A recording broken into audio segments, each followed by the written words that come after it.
Hey guys, today we have a video from a dude named Have. He is going to try and argue that atheism has a problem of evil just like Christianity, and we are going to decide if he's convincing or not, or if what he's saying even makes sense. Strap in because it's a doozy. The problem of evil is one of the most common, if not the most common argument against a god. So, if for no other reason than just for fun, how about we flip it on its head and see if there is an atheist's problem of evil? Now, you might be a bit confused. What do you mean an atheist problem of evil? An atheist doesn't even necessarily have to admit that objective evil exists. And even if there is evil, it can be very easily explained by evolution, by natural selection. If objective evil exists, what does that have to do with evolution and natural selection? There's nothing in the concept of evolution that touches on objective evil. I guess you could make the argument that because our brains are the result of evolution and our brains give us certain innate desires like the desire to survive, we deem certain things as evil that get in the way of that survival, specifically intentional actions by other people. But that certainly isn't objective evil, and it certainly isn't objective evil in the same way there's objective evil in the Christian worldview. If you want to get into the nitty-gritty of why humans deem things evil, that discussion will go far beyond evolution, especially when it comes to things different cultures have different opinions on.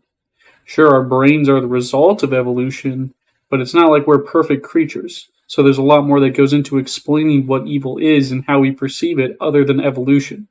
But as we'll find out, this video isn't actually about evil. And that's exactly my point. If we look at this from the viewpoint of evolution, as if evolution was a person, of course evolution is not a person, but let's go through this thought experiment as, let's say evolution is a person and we're looking at the world through the lens of evolution. Then surely things that are not evolutionarily beneficial are evil. And so it makes you think, why would in this kind of a world where evolution explains all of our psychology and how our brains developed and everything, and there is no religious aspect at all, then how would things that are evolutionarily not beneficial exist? Now, of course, you can say that evolution is a random process of mutations, and so it can sometimes lead to non-beneficial things, but luckily those die out in a few generations, and so we shouldn't see them for very long. But let's look at something like monks. I mean, monks aren't very evolutionarily beneficial. They go on long fasts and they don't reproduce. Most of them stay celibate their whole lives. And there's no evolutionary benefit in that. I mean, reproduction is the most important thing in evolution. And so, if there was a monk gene, we can say, then surely that gene would die out within a few generations, right? Yet, we can observe monks generation after generation for thousands of years. And it really makes you think, can this really be simply the result of evolution? That does really make you think. But then as soon as you start thinking, you remember there isn't a monk gene, and this whole argument is based on the fictional scenario that you just made up. To begin with, you set up this thought experiment where we're looking through the eyes of evolution and clarifying that, of course, evolution is not a person. And later on, you also clarify that there is no monk gene. So the existence of monks has nothing to do with the concept of evolution because it has nothing to do with a person's genotype. As far as genotype is concerned, every person is capable of becoming a monk. Yet, almost everyone chooses not to be a monk. Then, by the end of the thought experiment, you pose the idea that because we still see monks for thousands of years and monks aren't dying out, you ask, can this really be the result of evolution? You yourself admit that this thought experiment is not based on reality. And then, by the end, you're using the experiment to ask questions about reality. You realize this makes no sense, right?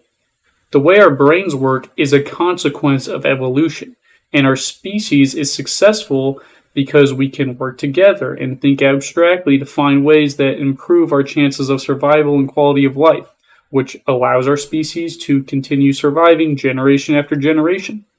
But that ability to think abstractly and have emotions and opinions is a double edged sword from the perspective you're using here. The ability to think abstractly, have opinions, emotions, etc., as a result of the stimuli around us, can lead people to lead extremely varied lives, and sometimes the way that an individual human decides to live their life isn't the best for the continuation of the entire species. But there is nothing in evolution that says every member of every successful species must always act in a way that is leading to future success of the species in order for that species to be fit to survive and not die out. Sure, the way that our brain works allows monks to exist, and being a monk isn't beneficial in the evolutionary sense, depending on how you look at it. But like I said, there is no monk gene that can die out and cease to be passed on. So the question that you ask doesn't have anything to do with evolution, and it's based on hypothetical assumptions that you know aren't true. There is no monk gene, as you said, so why would you pose this as a serious question if you admit the assumptions the question is based on are inaccurate? If the reason that there were monks were because there was a monk gene, then yes, all monks would die out until another monk was born as a result of a genetic mutation. But that isn't the way it works, and we continue to see monks because those individuals who become monks decide it's the best way to live their life, and they can do that because of their ability to think abstractly, not because they're genetically predisposed to be a monk. And that's the same ability that each human possesses that plays a huge part in why we are successful. So the same ability that makes us successful as a species can also cause people to act in a way that doesn't further the success of humans from an evolutionary perspective. Although if some humans choose not to produce offspring, that could also be seen as benefiting the species because it acts as a population control. A population that's too large is unsustainable, so if some humans use their ability to think abstractly to choose not to have children for whatever reason, then that isn't necessarily harmful, but I digress. The point is that every member of a species doesn't have to act in a way that promotes the further success of that species in order to be evolutionary successful. Humans obviously don't always act in a way that promotes the success of humans, but we're still successful as a species.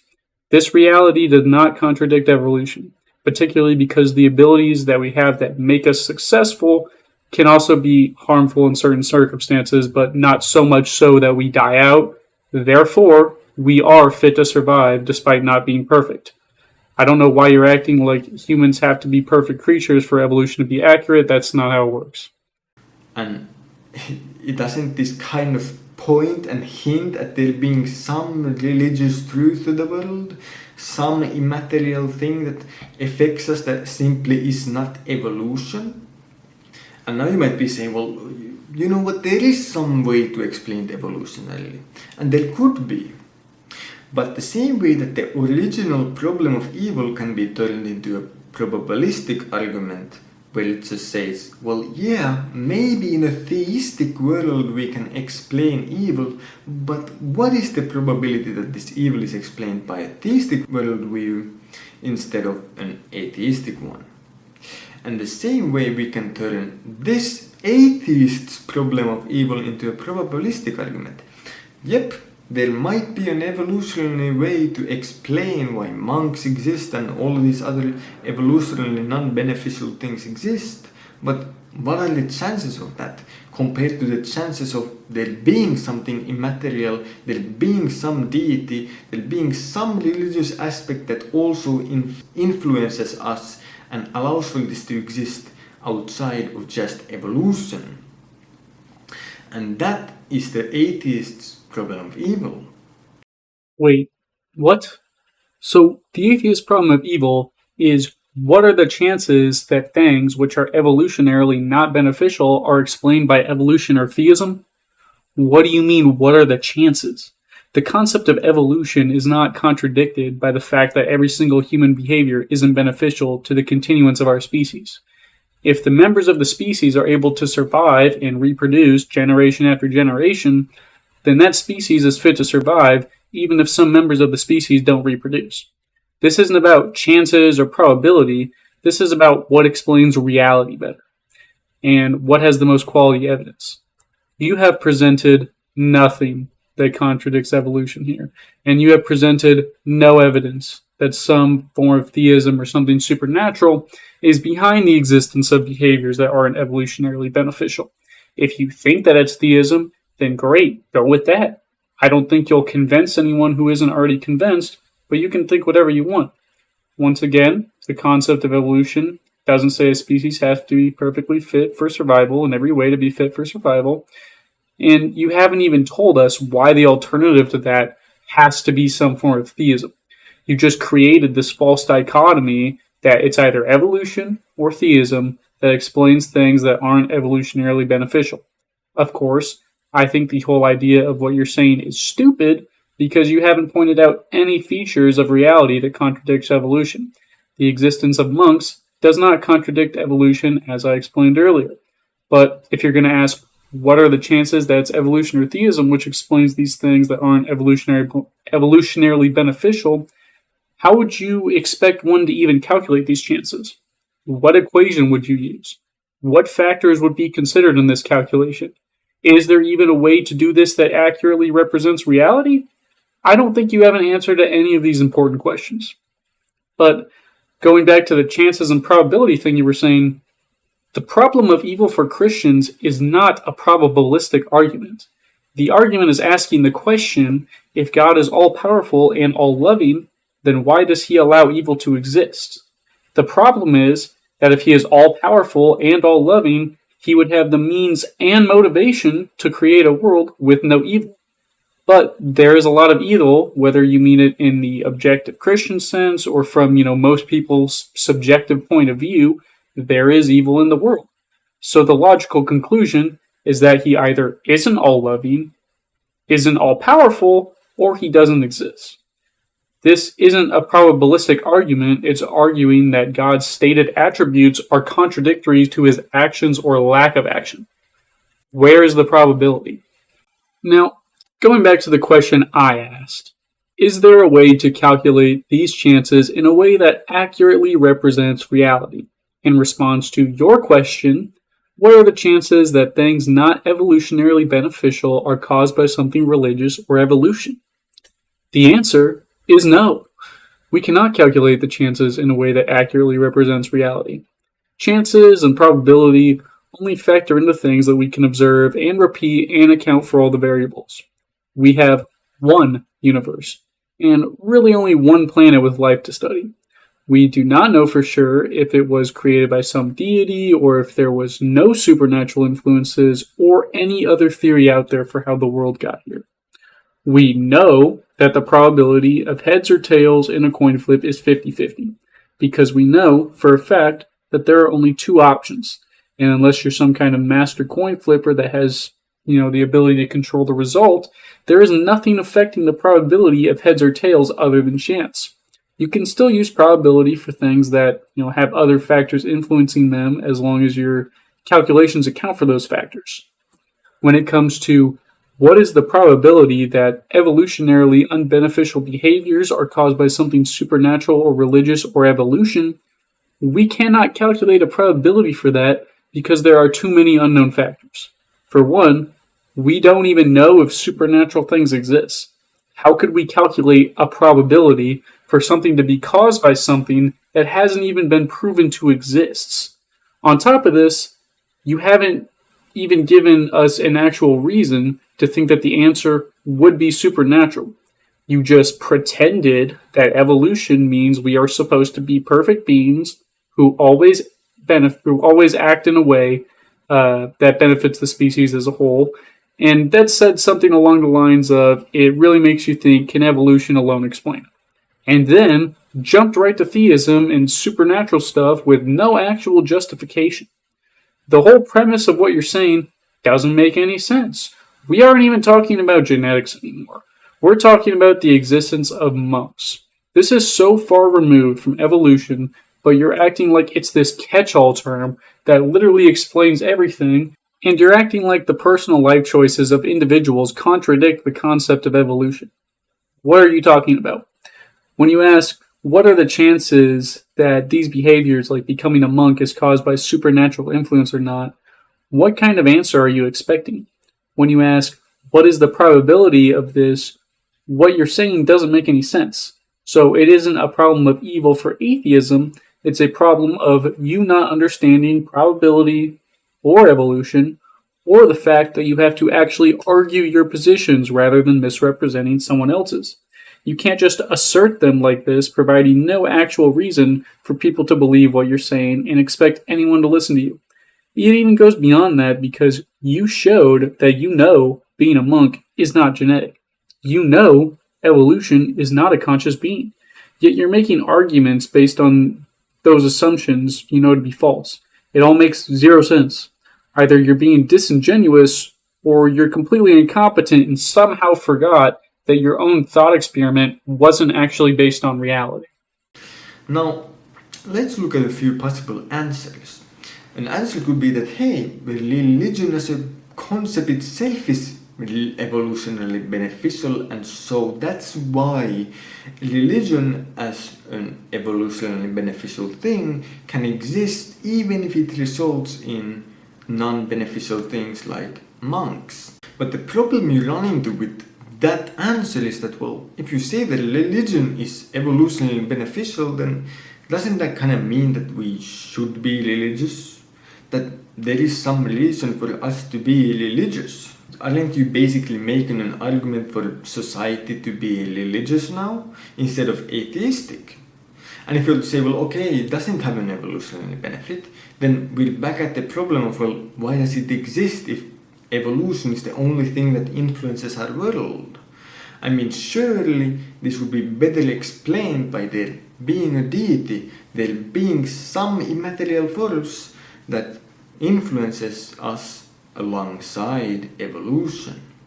How are these answers to a question that begins with, what are the chances?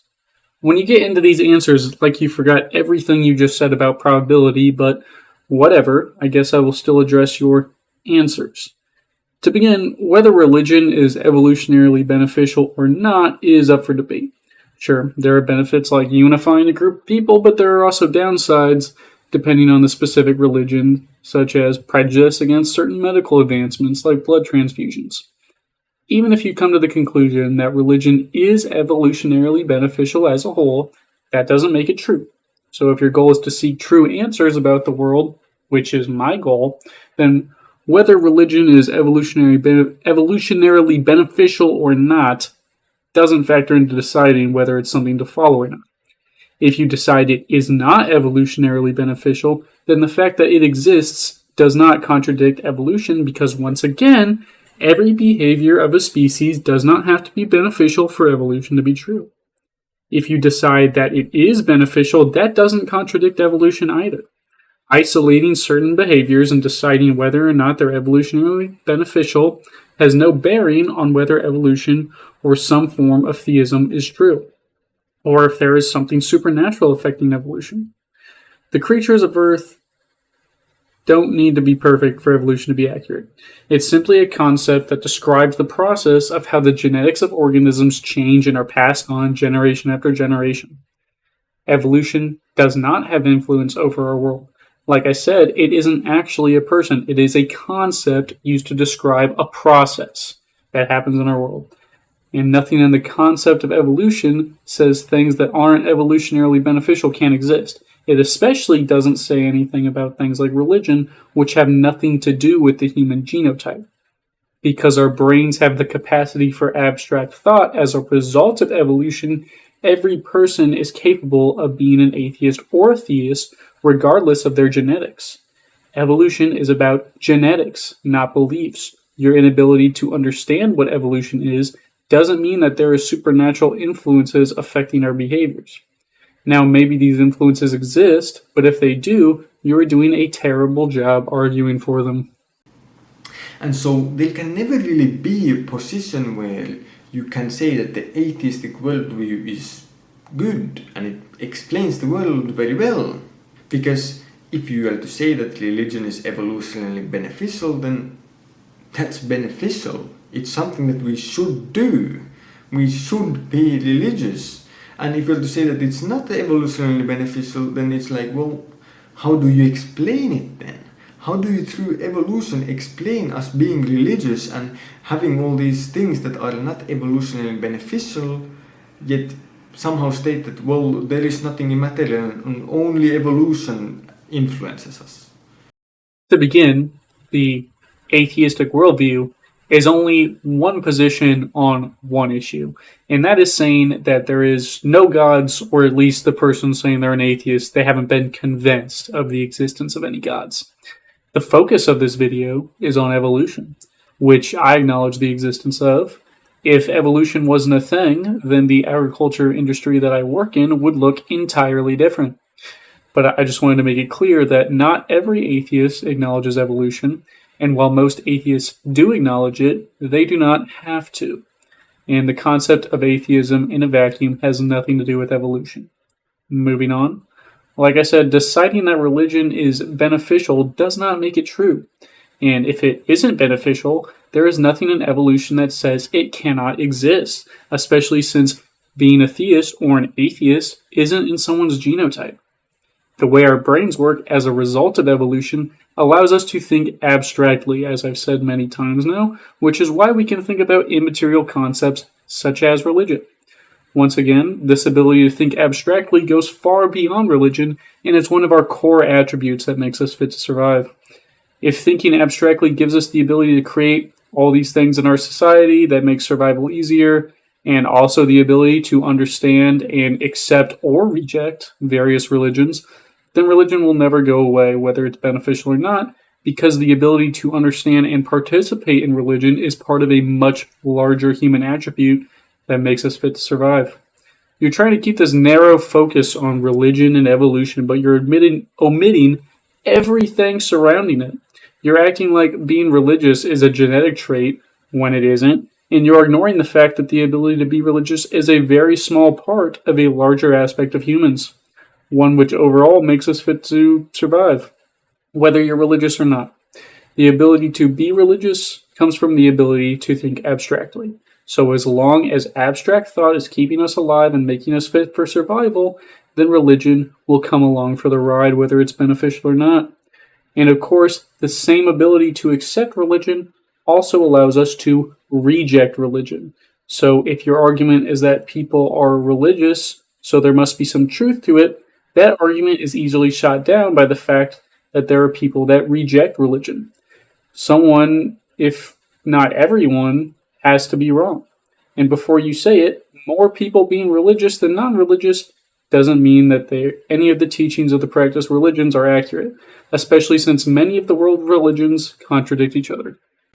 It seems to be that there is, in a sense, a problem of evil in atheism when you look at it from the viewpoint of evolution and these problems of why do evolutionary non-beneficial things exist at all? And well, that seems to hint at there being something material, and that seems to point out why religions seem to be something that we just humans naturally tend to go towards. There seems to be some other force than simply evolution that makes us humans inherently religious, and that is probably the reason why most people on planet Earth are religions and why billions of people believe in all kinds of religions. Because there is some outside force that isn't simply evolution that influences us. Or at least it seems to be a lot more probable than the alternative is, which would be that evolution is the only thing that influences us. And there is nothing immaterial and outside of evolution that explains our actions and so on. There is no problem of evil with atheism. Even if there was, that would be a terrible name for what you're describing. A better name for it might be the I don't understand evolution or probability, but religion exists, so there must be something supernatural argument. The fact that religion exists, whether you think it's beneficial or not, doesn't mean that there's actually something immaterial or supernatural or whatever. You actually have to argue for those things on their own merit, not say, well, most people believe in them, so there must be some truth to them. Especially in this case where you're talking about the world religions at large. Many of these religions contradict each other.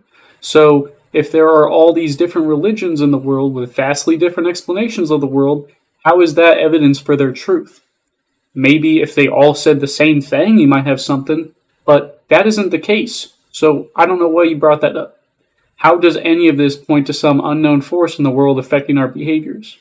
If you want people to actually believe you that don't already, you need to say something other than most people are religious, so it seems that there is some other force that makes us inherently religious, especially since, like I said, many of these religions contradict each other. So it's not like all these religious people agree on the nature of the immaterial world juxtaposed to atheists who don't think one exists.